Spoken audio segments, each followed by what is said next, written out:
Now, on 105.9 FM and streaming worldwide on the WMAL app. O'Connor and Company. It is 7:37 here on News Talk 105.9 WMAL. We are making sense of the news. Good Thursday morning to one and all. Listen, we've got KT McFarland joining us in the next hour, former Deputy National Security Advisor to President Trump, author of the great book Revolution. If you haven't read it, you should. And at 8:35, we've got Sheriff Mike Chapman from Loudoun County to talk about the Georgia school shooting. This is, of course, O'Connor and Company. I'm Andrew Langer in for Larry, alongside Patrice Onwuka. Hello, Patrice. Hey, good morning. Good morning to you. Listen, somber news and out of Georgia with this school shooting down there. We're joined by Chuck Jenkins, the sheriff in Frederick County. You know, schools are back in session. Sheriff Jenkins, I mean, obviously we're looking at, parents being concerned. But, you guys have been playing an active role in all this. What is Frederick County doing to make sure kids are staying safe? And how can we sort of assuage the anxieties of parents that are out there? So, first of all, good morning. And let me say this. We've been invested in security of the schools here in Frederick County for my entire career. Actually, we're very heavily involved in the school resource program. All the schools are covered by all the high schools have an SRO assigned to that high school. They're also responsible for security in the feeder schools. So we're heavily invested. We take it seriously, and I'm very confident we do it pretty well up here. Sheriff, what was interesting, we have the loss of 4 people, 2 students, 2 teachers or 2 educators. And as early as, I believe, a little bit after 10 a.m., before the actual first police calls were made, students were communicating with their parents and their families, saying that there is a shooter, there's something going on, please come and get me.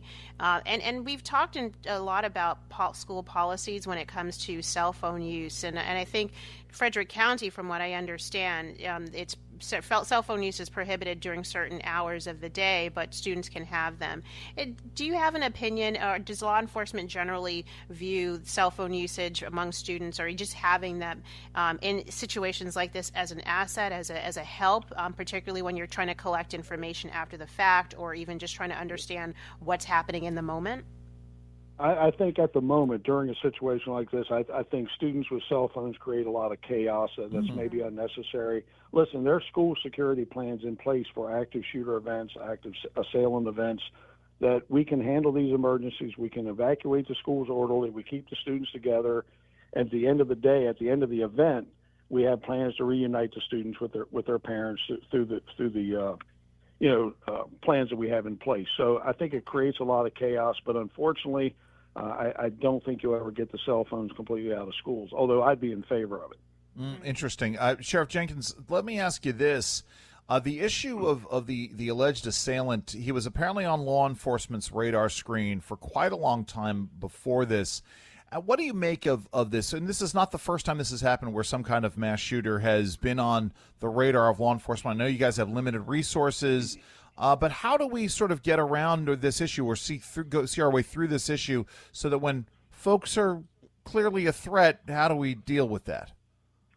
So there are ways and means. If we have someone on our radar who has made a threat in the past to carry out a shooting event in the school or threaten someone else, we do have plans in place. We carry out a thorough investigation.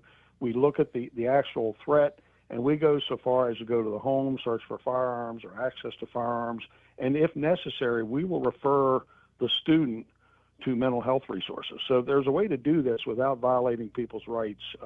One of the things I'm really concerned about in this particular case, how does a 14-year-old boy become so deranged from reality? Yeah. Mm-hmm. And that's what's really bothersome. Everybody's going to start to go after the guns, right? That's what they always do. We've got to find a way to deal with the mental health issues of young people.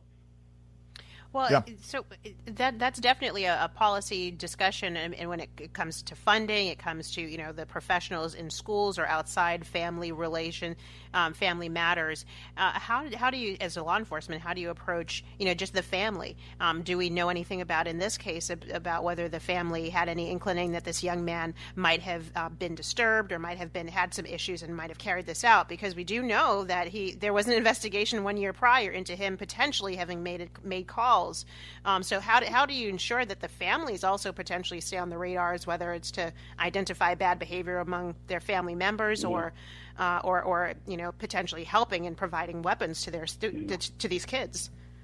Well, most importantly, families have to be involved and realize there's a problem and have to be cooperative in dealing with the problem. A lot of times that is the issue where parents aren't paying close enough attention to their kids, their young people, and they go off and they do things and people don't realize it, especially they're motivated by social media platforms, by peers.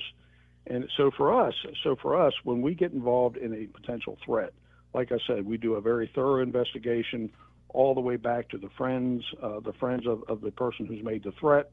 We go to the homes, we sit down with the parents, we have these conversations. If mental health resources are needed, we make those recommendations. We will even file an emergency petition if absolutely necessary to get this kid some help at the time. So, again, it takes parents who cooperate with you.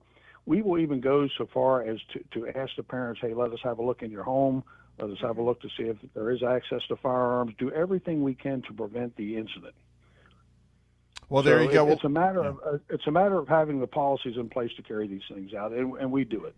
Well, Sheriff Jenkins, we always appreciate your expertise in these matters. Thank you so very much for joining us today.